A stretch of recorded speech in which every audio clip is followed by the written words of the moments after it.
the Master League or whatever with all the Pokemon that you beat it with. Dark Souls style. Pokemon Dark Souls. At the end of the game, you have to go fight your old version of yourself, who's the new champion of the league. Every time you lose the game or you lose a Pokemon fight, you have to start a new character, and that character becomes the gym leader of the last gym you beat with that Pokemon setup. So if you keep losing, you just make things harder for yourself. Trainer. Right. And then you set up your Elite Four champion at the end. It was like you, and then you just jump to the new game plus. Oh my god! They put in the Nemesis system from Shadows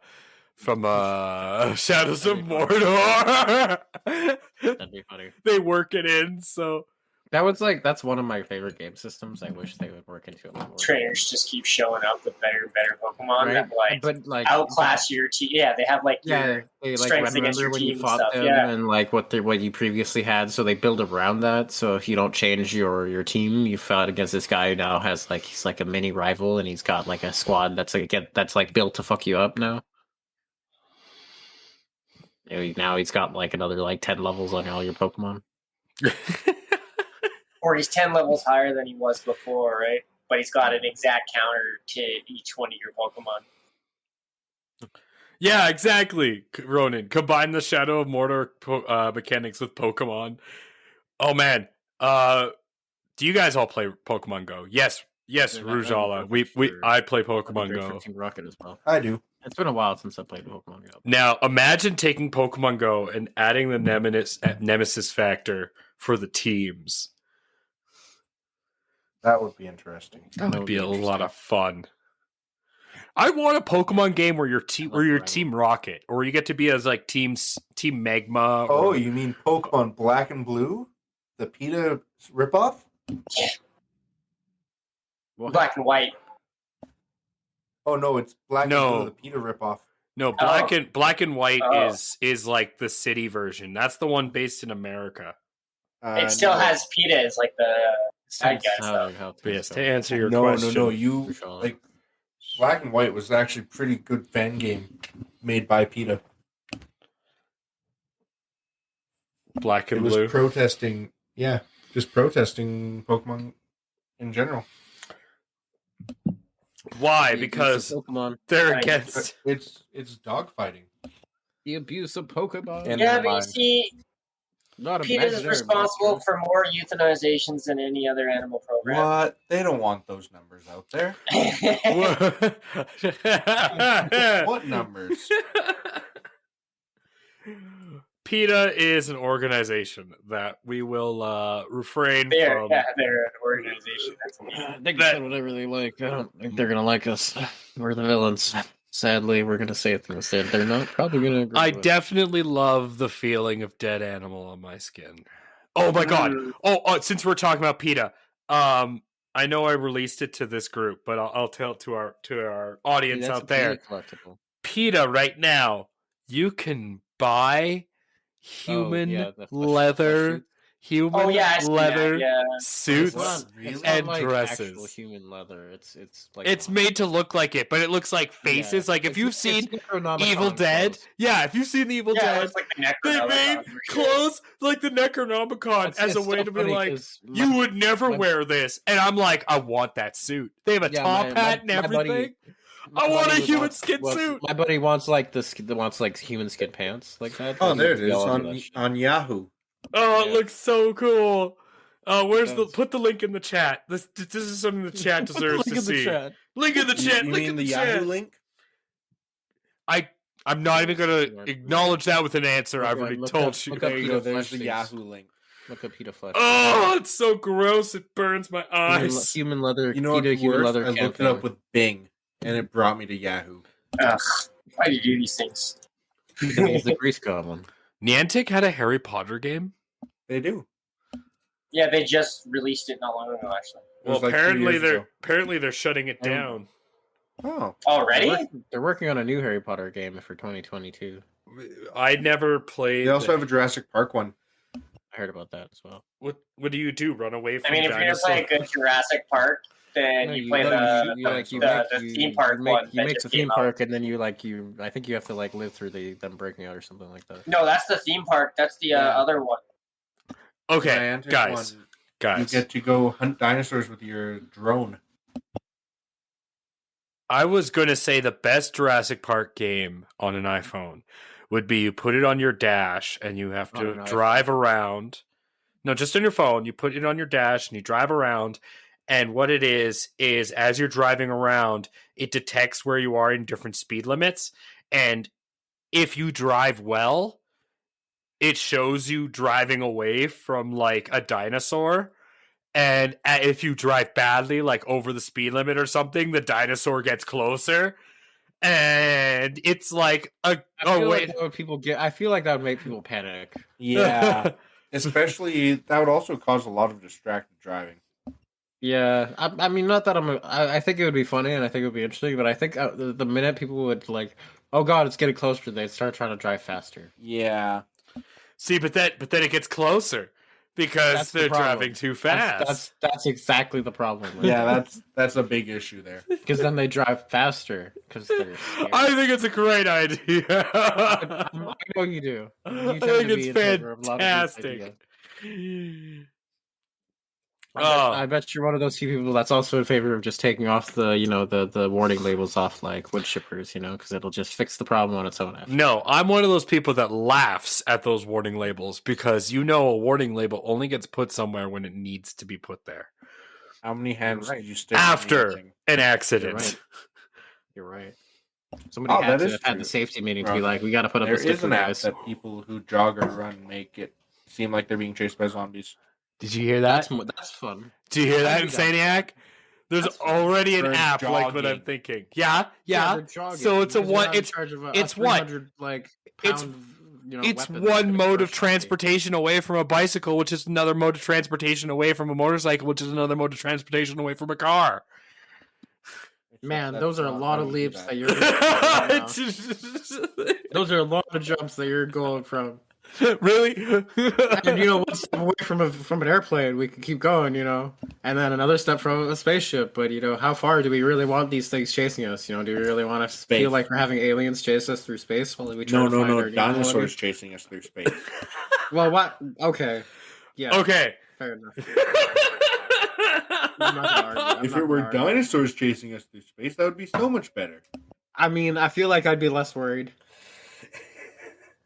With their little jetpacks and their space helmet. No, just be running. They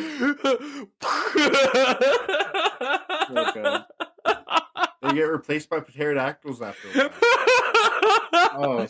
that makes it much more like Pterans. That's where the dinosaurs went. They didn't went extinct. They went to space. They ran to space. Man, why didn't we think about this? Experts, we need to have it's all about this new theory. They're actually what happened. We know what happened to the dinosaurs. They're not dinosaurs now. And guys, they're spaceosaurs.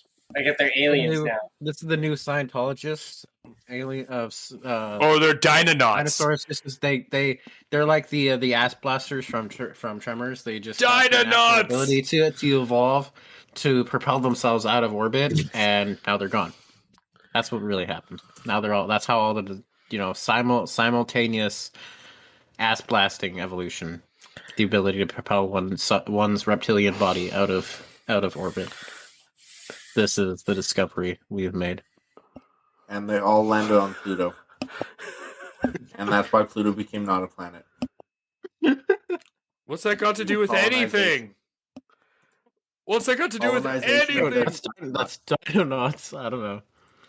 What? Why would they colonize Pluto and this is where we tell this is the new theory. Why wouldn't they go to Europa, like a place that possibly has jungles? Were they able to to pilot a traffic position of where they were going? Well, obviously, if they have jet boosters, they can do whatever the fuck they want. No, they had ass blasters. Judge what they do. They had ass blasters. I'm asking. This is theories, man. We're making some big theories right now. And all of them are true. 100%. I'm all about speculating. Let's end on something that's real. But this is real. This is a real theory that we're having right now. Did any of you guys hear that they found a cube on the dark side of the moon? Yeah. I heard it was supposed to be trying to say it was like some hut or something. Me and Justin were literally I saw a video that's like China thinks it's like China's reported some alien hut. Oh yeah, that's all I've heard. Rujala, we're off topic. We've gone off the deep end. We've lost. I gave up topic years ago. That was so like 30 minutes ago.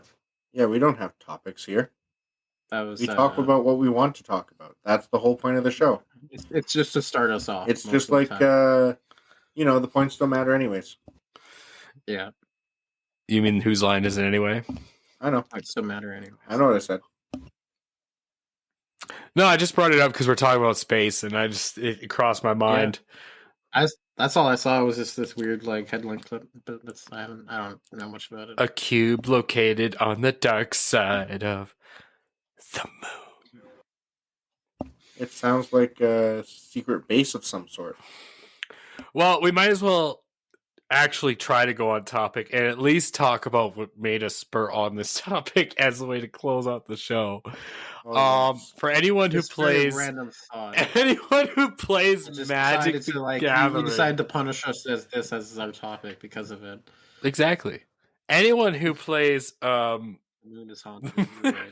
Anyone who plays Magic, we are not touching that. Nope, that is.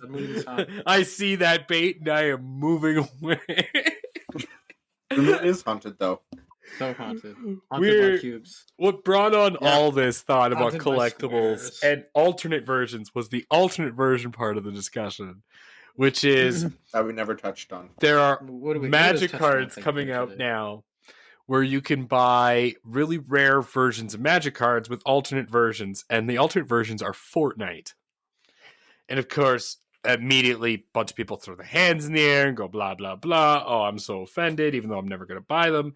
And of course, they're not meant for those people. They're meant for the people who are going to buy them. But the core of the discussion I wanted to have, which hopefully we can at least talk about for 5 minutes, is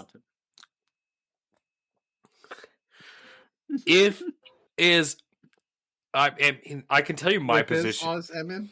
I could tell you my position because I think, to me, it seems like an obvious answer, but maybe to others it wouldn't be.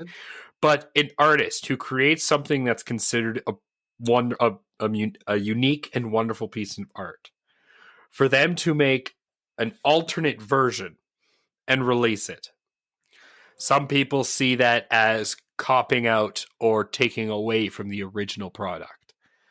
I see it as the artist allowed to express themselves freely and show people to the creative process of what they actually put out as opposed to what they'd considered. Yeah, fair enough. I mean, as an artist, you're also free to not, if you don't want to put out the first one, right? Well, the second iteration, every artist, when you do something, it doesn't always work out the first time. Maybe the second time you see a new perspective and you want to put onto it a bit more differently, right? Art's an ever-changing thing, which is really great. That I feel like I agree with what you're saying. I think it would be dumb to put that stipulation onto it. Like, well, I mean, I can see the other half of the argument, right? Like the original. There's no reason to do an alternate when the original was the original, and it does.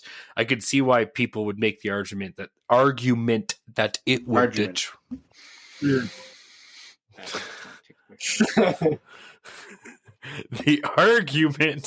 argument, yeah. What are we arguing here? Excuse me, guys. I gotta mute Greasy Boy for a second. No, you don't. Yeah, we're gonna argue. No, you don't. We're gonna argue on about a few more things. Is this gonna cause another argument? Yeah. Ronan says comic book writers do that a lot. They retcon, and I mean, like, I understand with comics, too. But I mean, retconning is different. Retconning is trying to keep a fresh story, and so you need to change something in the past because it writes you into a corner. That I get. art is kind of different. It's not exactly retconning because they can. Really, they do alternate versions. It's free to use how you want to see it, right? Because there could be alternate versions. There could be multiverse versions that they throw in whatever weird ways. Like there's always different concepts that don't. It's the same with when you look at video games. That a lot of times they have their character concepts that before they actually get to the final design. If you probably wouldn't know too much because you probably haven't pre-ordered a lot of games, but some of them come with those pre-order books where they actually show you a lot of the game art concept. I have one from God of War, and you get to see some of like the drawings, and you get to see what some of the characters would look like, what they might have looked like before, and get to see those full steps. It could be a completely different character a lot of the time, right? That's what's the great thing about art is because you can make that first one where it is unique and it will have that huge property, and making a second, if it's from the same artist, technically while it could be a copy, could also be confirmed as in itself its own unique piece because it's done after a different time and place with a new perspective, right? So, especially in the way of an artist, when you're not doing things with just a freehand easel, you're not just taking a picture and like an actual painting like artist, that's not making a copy isn't always going to come out the same every time. You can get pretty close. There might be subtle things that are different, but that second piece is never going to be the same as the original, right?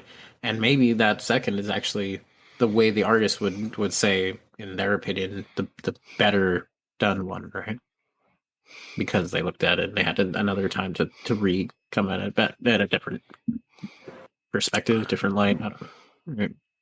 Yeah, I get you. And Rutala kind of supports what you're saying with director's cut versus theatrical releases. Exactly.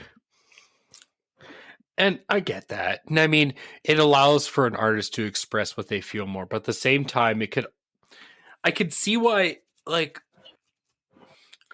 because I understand like where it might take away a bit of the value. I understand that argument, but it's not exactly that's very dependent on the artist itself, because the artist can always make either new pictures or you can't really, sometimes you can't really sell to your customers all the time, especially with art, because you never know what people are going to see and feel. And I'm always for like, giving money to artists and, putting money back in the arts, but it's that fine line where it goes from the artist's own expression of their piece in a different light to just corporate greed of getting a different painting or rendition or a new version of Skyrim, the Ultimate Edition, Skyrim remastered, Skyrim, like, what is the difference between all those Skyrims except slight modular changes? But then you have the game modular mechanic changes or like slight small updates. Like it's not very. But the original game is considered a masterpiece. But at the same time, it's been repackaged and resold to you. I was going to say that's highly debatable. Masterpiece. Well, I mean, in terms of immersion. But my favorite Skyrim is the PlayStation Fridge Edition. That's okay. I like the Wii U version of Skyrim. Yeah, the PlayStation. Call of Duty. My favorite Skyrim. I'll be honest. As much as I hate Call of Duty, everyone has their favorite Call of Duty. Call of Duty stopped being good when they stopped doing it around the ages of the Modern Warfare times. Oh, so your favorite's Modern Warfare? Okay, so it's Insanieac is a Modern Warfare. No, it's not. World at War is my favorite. Oh, World at War. Okay. Oh, really? World at War was after Modern Warfare, or was before Modern Warfare. And then they had Modern Warfare. I enjoyed them, but World at War is my favorite. The only Call of Duty I liked was the Call of Duty that was released in 2003, Call of Duty 1942. I don't even know that one, so probably it was really good. I like Halo. Halo CE. That's a low blow. That's good. It's